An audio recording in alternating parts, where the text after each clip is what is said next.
from MLB Network, longtime writer on Sports Illustrated as well. Joining me here is Tom Verducci. How are you, Tom? I'm great, Rich. How you doing? Happy opening week. Happy opening week to you, too. So let's start in New York City. Let's start there. Is Tanaka hurt? What's going on with him? Because the Yankees are saying that perhaps his comment that he needs to change his style of pitching to preserve his partially torn arm was taken out of context or not properly translated either in English from him or in Japanese to him. What's the deal with Tanaka, Tom? Well, yeah, he is hurt. I mean, we know that he has some kind of a tear in that elbow, and three of the best specialists in the world in terms of sports orthopedists said you can pitch with this, and that's what they're trying to do. But if you watch him throw opening day and you watch him throw in spring training, you can see that he is a little bit compromised. Now, I wouldn't make too big of a deal about his velocity, Rich, because last year his four-seamer was his worst pitch. I mean, guys slugged over 600 against that pitch, and the scouts had said when he came over here, you know, he's a drop-and-drive pitcher, which means he doesn't get a lot of downward angle on his four-seam fastball. And it's not a great pitch for him anyway, so I wouldn't put a lot of emphasis on that. But when you looked at his slider and his split, it was I didn't think it had the same finish as he had first half of last season when he started 6-0. I just think he's a little bit compromised health-wise. I think he's got enough to get people out. Don't get me wrong. That split, to me, is still one of the best pitches in the game.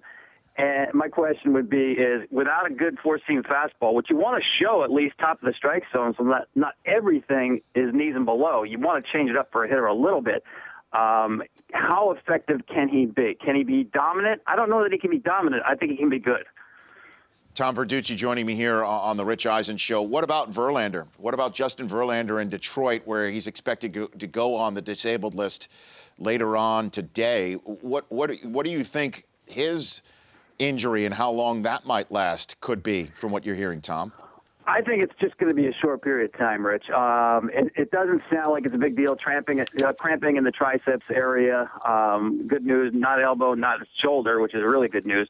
And he actually, I thought, threw the ball really well in spring training, much better than where he was at this time last year. Remember, he had the core surgery last year and really wasn't able to do a lot of his off-season throwing and workouts and strength training. He's in just much better physical shape, and his stuff was good in spring training before that setback late in spring. He's worked really hard on his mechanics, I know, over the course of the winter. He always does. I actually think he was on the way back. I don't think this is a big deal.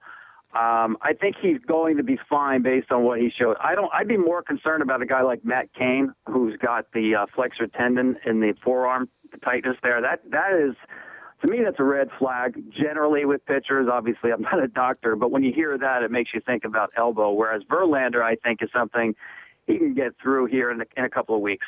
By what point can you start calling what you're seeing in Major League Baseball? By what point, like May 1, at what point can you say, all right, that team has a shot, this team may need a late season run that I don't see coming? What's your philosophy on looking at a season right now, Tom? Well, I stole my philosophy from Sparky Anderson, and he used to say 2 months. By the time you get to Memorial Day, you pretty much know contenders from pretenders.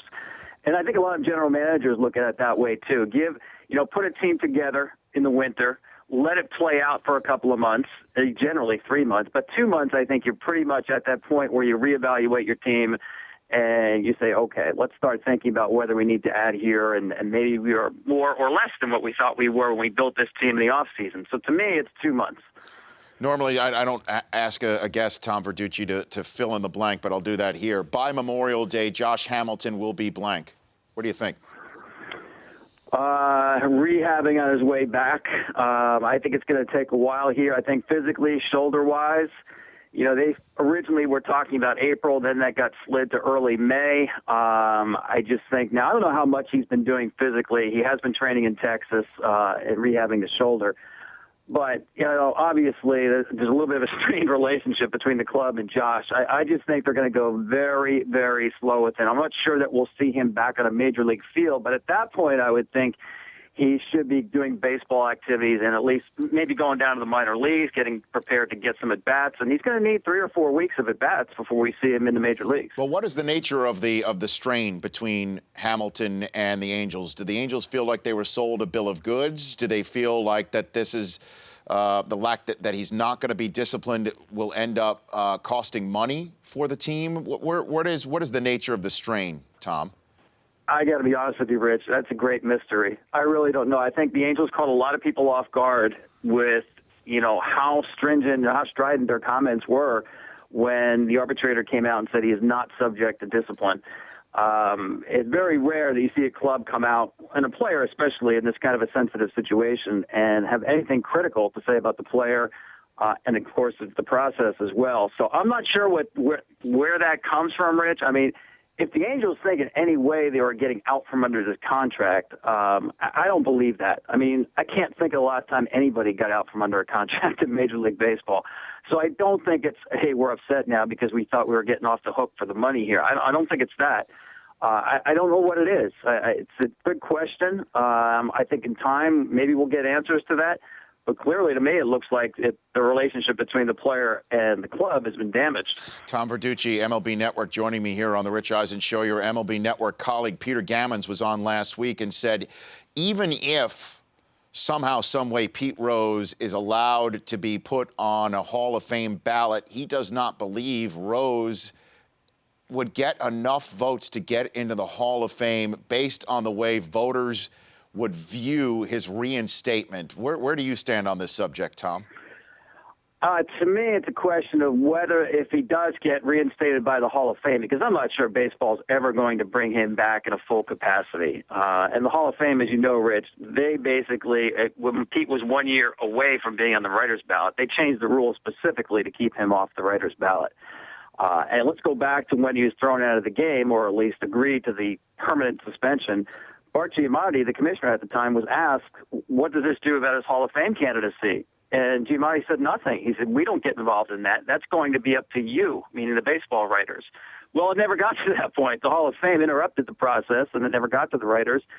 And now, if you go by the letter of the law, the writers can't vote on Pete Rose because it's now 25 years later where his eligibility on a writer's ballot has been used up. So that means he goes on one of these veteran committees, which is 16 people, mostly comprised of former players and executives. And in terms of what Peter said, I think it all depends on the composition of that committee. You need 12 of 16 votes to be voted in. We've seen Marvin Miller come up a vote short. And we've had people complain that maybe the deck was stacked to keep him out of that room and that vote. So there's no way of guessing what would happen because we don't know what the composition of that committee would be. It's a great question. Could he carry 12 out of 16 votes in a committee if, in fact, the Hall of Fame changes their rule to say, okay, we're no longer going to keep guys on the ineligible list off the eligibility of the Hall of Fame? Tom, before I let you go, here on this show, we made predictions, myself, my two on-air producers, 6 categories, and I'm wondering if I run them down with you, you tell me if you agree, and if you do not agree, give me somebody else that I can maybe use let's do it, as long as you burn the tape when I turn out to be wrong. That's no problem. I'm going to burn. I've already burned my tape, too. I don't even know why I'm doing this. I have the ERA leader. This is both leagues. I have the ERA leader eventually being Kershaw. You like that? Oh, you're going out on a limb there, huh? Well, no, I mean, I got to choose. I got to choose, right? I'm with you, man. Listen, the guy is still in his prime. He's still, 27 years old? Yeah. I'm not betting against him. That's shocking. I'm going with him, too. I got the home run leader. I got Giancarlo Stanton. Both leagues. Yeah, Most home runs. I like that one as well. I can't argue against that one. You're talking about Major League home run leader? Yes, sir. Both leagues combined. Both leagues? Yeah, I like that one. I wouldn't go against it. Batting champ. I chose Altuve of Houston. What do you think? Really good. I like that. He's got tremendous hand-eye coordination.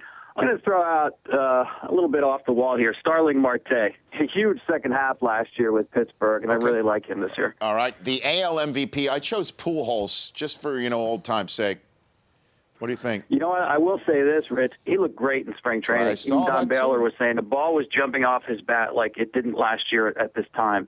That being said, just check out the MVPs. Almost nobody older than 30 wins the MVP anymore. To me, Mike Trout is like the Clayton Kershaw of hitters. I'm not going against Mike Trout. NL MVP, who did I choose? I chose Stanton. I went there, too.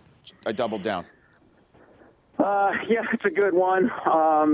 You have to like Andrew McCutchen because he does so many things well, though. And then again, that's probably chalk as well, but I like McCutchen. Hey, Also like Yasiel Puig. How about that? He was MVP for 4 months last year.